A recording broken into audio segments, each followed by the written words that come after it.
श्री शिवाय नमस्तुभयम। दोस्तों, जैसा कि आप सभी लोग जानते हैं कि 1 मार्च 2026 यानी रविवार को पड़ रही है फाल्गुन महीने की प्रदोष व्रत, जो बहुत ही खास है।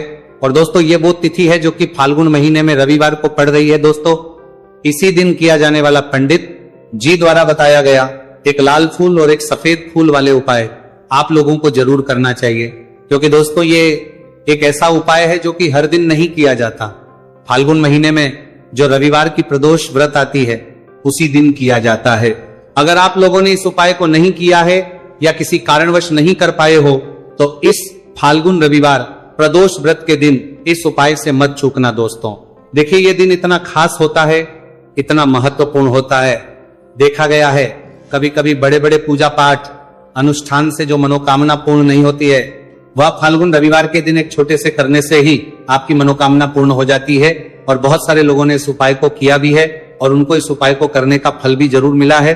अगर आप लोग भी इस उपाय को इस रविवार के दिन करना चाहते हैं तो आप इस उपाय को पहले अच्छे से समझ लेना, सुन लेना, उसके बाद करना। आपको इस उपाय का फल जरूर मिलेगा, आपकी सभी मनोकामनाएं पूरी हो जाएंगी।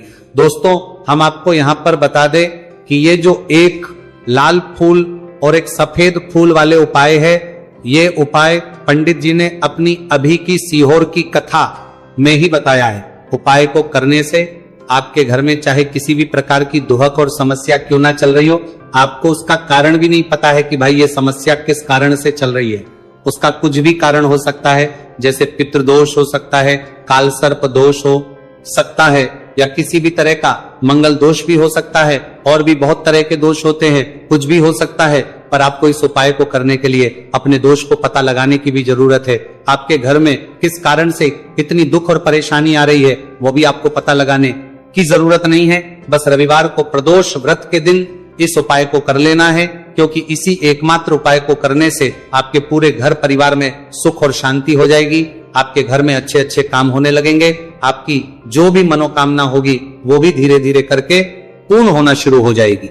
अब हम समझते हैं इस एक लाल फूल और एक सफेद फूल वाले उपाय को आपको करना कैसे है, किसको करना है, किस करना है और कैसे करना है। देखो, उपाय बिल्कुल आसान है, बस समझने वाली बात है। ध्यान से समझिए, उसके बाद ही आप लोग जो है इस उपाय को जरूर कीजिएगा। सबसे पहली चीज हम लोग ये समझते हैं कि इस एक लाल फूल और एक सफेद फूल वाले उपाय को इस आने वाली रविवार प्रदोष व्रत के दिन किसको करना है। तो देखिए, इस उपाय को घर के सभी सदस्यों को करने की बिल्कुल भी जरूरत नहीं है। घर में से कोई एक मुख्य बड़ा सदस्य इस उपाय को करेगा तो उस घर परिवार के सभी सदस्यों को इस उपाय को करने का फल मिल जाएगा। पर वो बड़ा सदस्य कौन होगा, कौन व्यक्ति इस उपाय को करेगा, तो यहां पर देखिए हम आपको बता दें, घर की जो बड़ी माताएं बहनें होंगी, घर की बड़ी माताओं बहनों में से कोई भी एक माता बहन इस वाले उपाय को कर सकती है। अपने पूरे घर परिवार के लिए घर में सभी सदस्यों को इस उपाय को करने की जरूरत नहीं है। मात्र घर की जो माताएं बहनें हैं उनमें से कोई भी एक माता बहन इस वाले उपाय को करेगी तो उसके घर परिवार के पूरे सदस्यों को इस उपाय का फल मिलेगा। अगर किसी कारणवश माताएं बहनें घर में उपस्थित ना हो या वो इस उपाय को ना कर रही हो, कुछ दिक्कत हो, तो भाई उस जगह पर फिर घर का कोई बड़ा व्यक्ति भी इस उपाय को कर सकता है। माताओं बहनों के कहने का मतलब यह था कि माताएं बहनें घर की लक्ष्मी होती है। जब घर की लक्ष्मी कोई उपाय करती हैं तो निश्चित ही भगवान शिव जी जल्दी प्रसन्न होते हैं और उपाय का फल में बहुत जल्दी और बहुत बड़ा करके भी यहां पर देते हैं। तो आप लोग ये बात समझ गए होंगे। अब हम ये बात समझते हैं कि इस वाले उपाय को हमें करना किस समय है। एक लाल फूल और एक सफेद फूल वाले उपाय को हमें प्रदोष व्रत के दिन करना की समय है। तो देखिए, इस उपाय को करने का जो समय है, सुबह का समय भी है और शाम का समय भी है। अब देखिए, यहां पर हम मुख्य रूप से सुबह का समय नहीं बोलेंगे, क्योंकि देखिए ये जो प्रदोष व्रत है, और आप सभी लोग जानते हैं रविवार प्रदोष व्रत के दिन का प्रदोष काल का मतलब शाम का जो समय होता है ना, इस दिन भगवान शिव जी का सबसे प्रिय दिन होता है। तो आप लोग इसे एक लाल फूल एक सफेद फूल वाले उपाय को सुबह के समय भी कर सकते हो और शाम के समय प्रदोष काल में भी कर सकते हो। सुबह के समय अगर कर रहे हो तो 10 या फिर 11 बजे तक भी अगर उपाय करोगे तो भी आपको उपाय का फल मिलेगा। वही अगर शाम के समय कर रहे हो तो इस दिन जरूर शाम के समय का ध्यान रखना कि शाम के 6 बजे से लेकर 7 बजे के बीच में अगर आप इस उपाय को कर सकते हो तो बिल्कुल कर लेना। पूरी कोशिश करना। पर अगर किसी कारणवश इस समय के बीच में ना कर पाओ तो रात 8 बजे तक भी अगर आप उपाय को करोगे तो आपको उपाय का फल जरूर मिलेगा। ये बात आपको समझ आ गई कि आप इस उपाय को सुबह और शाम दोनों समय कर सकते हो।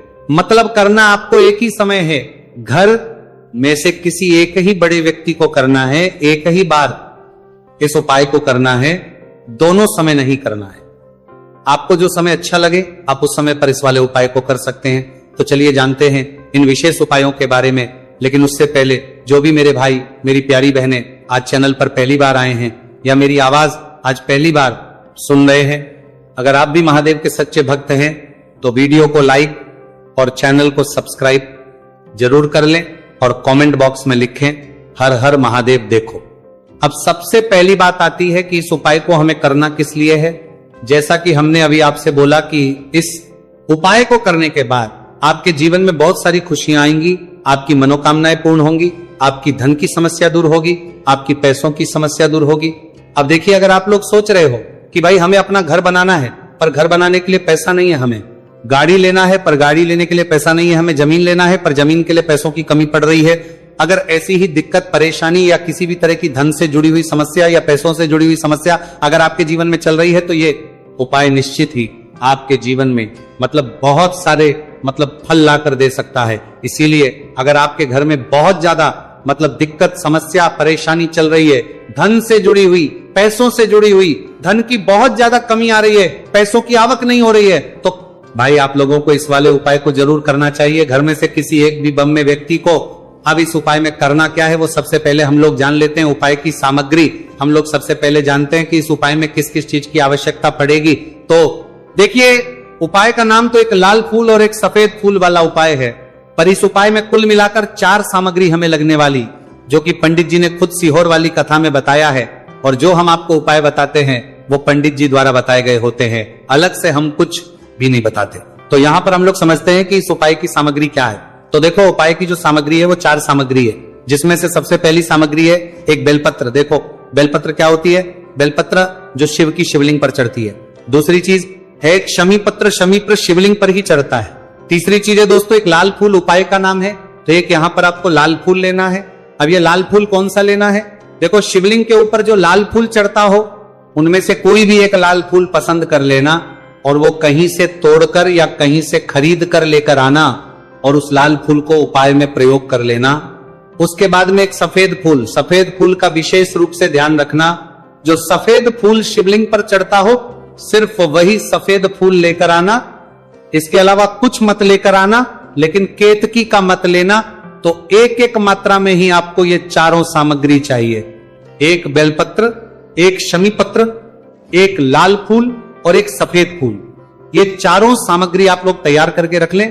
प्रदोष काल में या सुबह के समय जब भी आप इस उपाय को कर रहे हैं, जैसे ही आपके उपाय की सामग्री तैयार हो जाती है तो क्या हम सीधा उपाय को करने के लिए इन चारों सामग्री को उपाय करने के लिए जा सकते हैं? नहीं, तो यहां पर आपको इस बात का ध्यान रखना है कि हम भगवान शिव जी को प्रसन्न करने के लिए तो जा रहे हैं, हम अपनी मनोकामना को पूर्ण करवाने के लिए तो जा रहे हैं, पर हमें यह दर्शाना बिल्कुल भी नहीं है कि हम सिर्फ अपने फायदे के लिए भगवान शिव जी के मंदिर में आए हैं। इसीलिए हम इस उपाय को करने के साथ साथ में भगवान शिव जी की पूजन अर्चना के लिए कुछ सामग्री भी जरूर लेकर जाएंगे। जैसे कि सुबह समय अगर आप उपाय को कर रहे हो, इस एक लाल फूल और एक सफेद फूल वाले उपाय को, तो भाई सुबह के समय आपको एक लोटा जल लेकर जाना है। जो लोग प्रतिदिन शिव जी के मंदिर जाते हैं, पूजन अर्चना करते हैं, जल चढ़ाते हैं, फूल बेल पत्र सब कुछ चढ़ाते हैं, भाई वो अपनी पूजन अर्चना वैसी की वैसी ही करना। बाकी जो सिर्फ उपाय को करने के लिए जा रहा है, जो कुछ भी लेकर नहीं जा रहा है, उसे कम से कम 1 लोटा जल अपने घर से भरकर लेकर जाना, अगर आप उपाय को कर रहे हो, है ना। क्योंकि इस वाले उपाय को आप भगवान शिव जी की पूजन अर्चना करने के बाद ही करना। वहीं अगर बात करें शाम के समय की, अगर कोई व्यक्ति शाम के समय प्रदोष काल में इस वाले उपाय को कर रहा है तो भाई आपको मात्र 1 घी का दीपक तैयार करना है।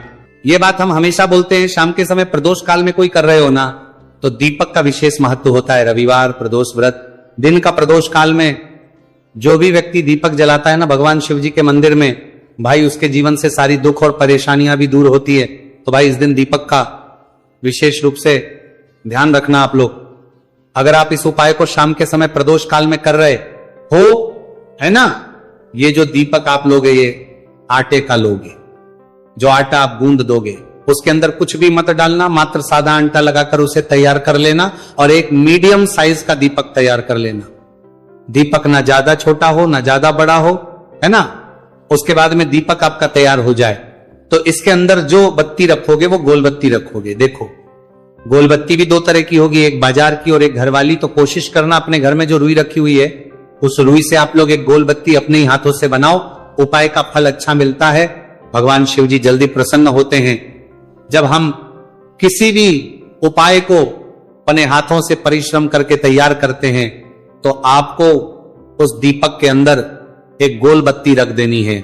इसके अंदर जो चीज आप लोग डालोगे वो डालोगे शुद्ध देसी गाय का घी। इस बात का विशेष रूप से ध्यान रखना, शुद्ध देसी गाय का घी ही डालना है, तेल वगैरह नहीं। आज के दिन तो मत डालना, रविवार प्रदोष व्रत के दिन, क्योंकि भगवान शिव जी का सबसे प्रिय दिन और प्रिय समय पर हम लोग इस वाले उपाय को कर रहे हैं। तो थोड़ा सा शुद्ध गाय का घी इतना डालना कि वो दीपक कुछ समय तक चल सके। ना बाजार वाला मिलावटी घी डालना, ना भैंस का घी डालना, शुद्ध देसी गाय का घी। आपको ढूंढने में थोड़ी मतलब मेहनत लगेगी और महंगा भी मिलेगा, पर गाय के घी से भगवान शिव जी प्रसन्न होते हैं और उसी शुद्ध देसी गाय के घी से घर में बरकत भी बनी रहती है और हमारे घर में सुख शांति भी बनी रहती है। इसलिए इस शुद्ध देसी गाय का घी अपने घर में हमेशा रखा करो। वो भगवान शिव जी के कार्यों में भी उपयोग में आता है और उपायों में भी हम लोग प्रयोग कर सकते हैं। तो यहां पर आपकी सारी तैयारियां हो चुकी है। उपाय को करते समय शुद्धता का विशेष रूप से ध्यान रखिएगा। सुबह कर रहे हो तो भाई सुबह तो आपको स्नान करना ही करना है, बाकी शाम को कर रहे हो तो शाम को मात्र हाथ मुंह धोकर भी आप लोग इस वाले उपाय को कर सकते हो, कोई दिक्कत वाली बात नहीं है भाई। उपाय की पूरी सामग्री तैयार कर और पूजन सामग्री लेकर आपको भगवान शिव जी के मंदिर पहुंचना है, जो आपके घर के पास में हो, जहां पर शिवलिंग विराजित हो, शिवालय हो, वहां पर आप लोगों को पहुंचना है। और जैसे ही आप भगवान शिव जी के मंदिर में पहुंचते हो वहां जाकर ही उपाय शुरू नहीं करना है, पहले आपको भगवान शिव जी की पूजन अर्चना करना है। पूजन अर्चना कैसे करोगे? सुबह के समय गए हो तो एक लोटा जल वगैरह जो भी पूजन सामग्री लेकर गए हो, उससे पहले पूजन सामग्री आप लोग मतलब पूजन भगवान शिव जी की कर लो। जो व्यक्ति सिर्फ एक लोटा जल लेकर गए हैं वो शिव जी के शिवलिंग पर मात्र एक लोटा जल एक धारा से धीरे धीरे करके चढ़ा लो। अपनी पूजन अर्चना आप लोग जो हैं पूरी कर लो पहले। उसी के बाद अगर आप शाम के समय कर रहे हो तो पहले जाकर बैठना है भगवान शिव जी के शिवलिंग के पास में। आप जो दीपक तैयार करके लेकर आए हो उस दीपक को पहले जलाना है। ये जो दीपक आप लोग जलाओगे ना, ये किसी और की माचिस से मत जला, अपनी ही माचिस अपने ही घर से लेकर आना और इस दीपक को अपने ही माचिस से जलाना। अगर आपने मंदिर की माचिस या किसी और की माचिस ले ली, इस उपाय को करने में इस उपाय का फल उस व्यक्ति को भी बहुत मिल जाएगा। इस बात का ध्यान रखना। अपने घर से अपनी ही माचिस लेकर जाना और इस दीपक को जलाना।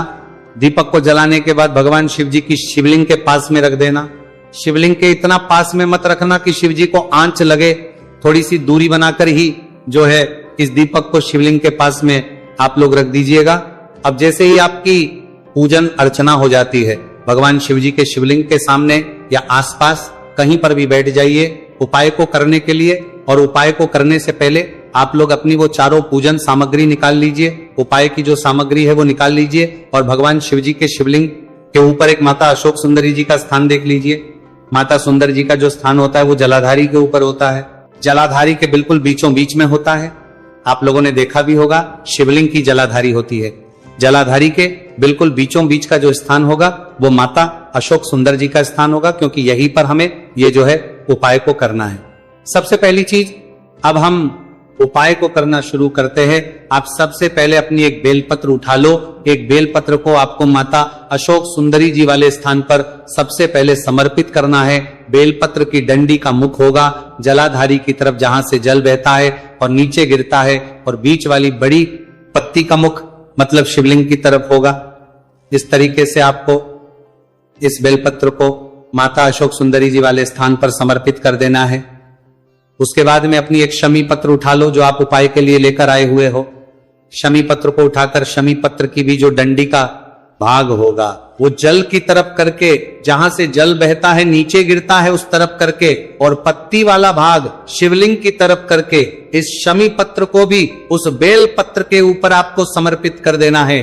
समर्पित करने के बाद अब आप ले लो अपना एक लाल फूल जो आप उपाय को करने के लिए लेकर आए हुए हो। इस लाल फूल का जो खिला हुआ भाग होगा, चाहे वो गुलाब का फूल हो, चाहे कोई सा फूल जो शिवलिंग पर चढ़ता हो, भाई उस फूल का जो खिला हुआ भाग होगा वो शिवलिंग की तरफ होगा। बाकी जो पीछे का भाग होगा फूल का, वो जलाधारी की तरफ, जहां से जल बहता है नीचे गिरता है उस तरफ होगा।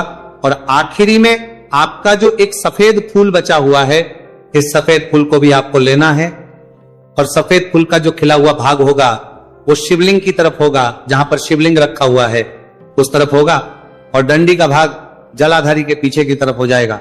मतलब जो जहां से जल बहता है और नीचे गिरता है, जब आप एक बेलपत्र, एक शमी पत्र और एक लाल फूल, एक सफेद फूल चढ़ा रहे हो, तो उस समय आप लोगों को कांता भगवान या कांता चक्र का नाम लेते हुए ही जो है इस उपाय को करना है, और भगवान शिव जी और नारायण जी का स्मरण करते हुए ही इस उपाय को आपको करना है। तो जब भी आप एक बेलपत्र, एक शमी पत्र, एक लाल फूल और एक कमी हो रही है, जो भी दुख और समस्या परेशानी चल रही हो आपको अपनी, वो दुख और जो है भगवान शिव जी से उपाय को पूरा करने के बाद वहीं पर पास में बैठकर बोल देना है, हाथ जोड़ के आंखें बंद करके अपनी परेशानी और श्री शिवाय नमस्तुभयम का जाप करना है। दोस्तों, आज हमने इस वीडियो में कुछ उपाय बताए हैं जो आपको करने। अगर आपको वीडियो अच्छी लगी हो तो वीडियो को 1 लाइक और चैनल को सब्सक्राइब जरूर करें। हर हर महादेव।